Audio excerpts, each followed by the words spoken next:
Acheter un bien immobilier, c'est souvent le rêve d'une vie. Mais attention, certains frais peuvent s'ajouter au montant d'achat de votre bien immobilier et alourdir votre budget. On a les impôts, les frais de notaire, la TVA, les droits d'enregistrement, etc. Aujourd'hui, je vais vous expliquer certaines astuces et certains pièges à éviter. On va s'appuyer sur les différents types de frais qu'on a par rapport à l'achat d'un bien immobilier, qu'il s'agit d'un terrain ou d'un bien totalement rénové.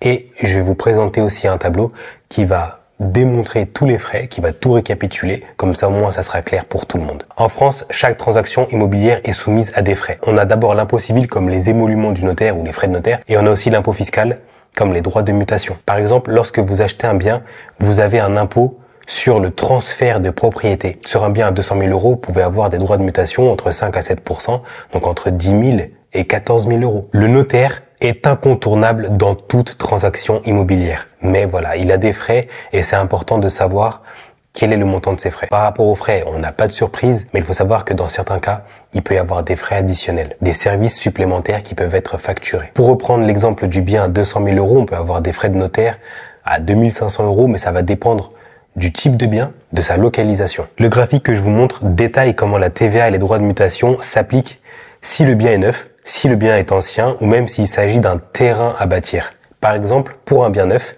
la TVA est souvent exigible, alors que pour un bien ancien, elle peut être exonérée. Parlons des DMTO, des droits de mutation à titre onéreux. Ce sont des droits qui s'appliquent sur toutes les transactions immobilières, sauf des fois on a des exceptions, mais ça reste rare. Ils incluent la part communale, la part départementale et parfois même régionale. Et les DMTO n'ont pas été mis en place depuis 2010. Ça date de l'époque féodale. À l'époque, on se servait des DMTO et ça servait à financer les guerres des seigneurs locaux.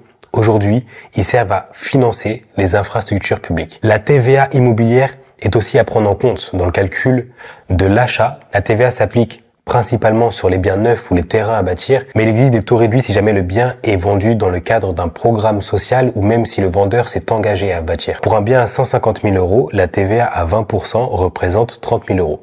Mais si on passe à un taux réduit à 5,5%, la TVA tombe à 8 250 euros. Plus de 15 000 euros de différence. On a aussi un troisième type de frais qui est souvent oublié, mais important à prendre en compte, ce sont les débours et les frais annexes. Le notaire peut engager des dépenses pour votre compte. Ça peut être de la consultation des documents fiscaux ou administratifs. Et ce sont des débours qui vont vous être ensuite facturés, mais cela reste transparent grâce à un relevé détaillé. On va voir maintenant comment optimiser les frais de l'immobilier. Plein de personnes connaissent les dispositifs fiscaux sur des biens immobiliers, par exemple déficit foncier, LMNP, etc.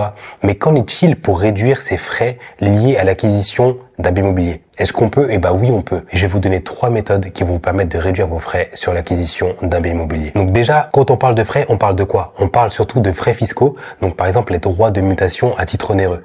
Tout le monde sait que c'est obligatoire, mais est-ce que vous savez que vous pouvez réduire vos droits de mutation à titre onéreux? Il suffit tout simplement d'acheter votre bien immobilier dans une zone où les DMTO sont faibles. Ça peut vous faire économiser des milliers d'euros. On a même certaines communes qui offrent un taux de 0,715% sur les DMTO pour encourager l'achat immobilier. Vous pouvez réfléchir à ça. Mais bien sûr, avant tout achat immobilier, il faut faire une étude. Est-ce qu'on aura de la demande si jamais on met en location? Et si c'est un achat pour la résidence principale, eh bien, la question est vite répondue. On peut aussi bénéficier de taux réduits. Et oui, pour les biens neufs, on va bénéficier de taux réduits sur la TVA.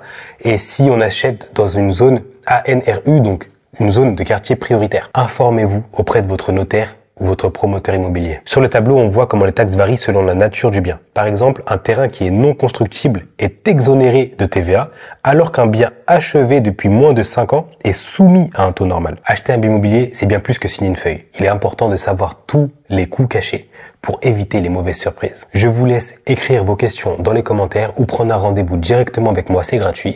Mon lien Calendly est dans la description. Donc n'hésitez pas à mettre un j'aime sur la vidéo, à vous abonner si vous voulez recevoir plus d'astuces et plus de conseils sur la gestion de votre patrimoine.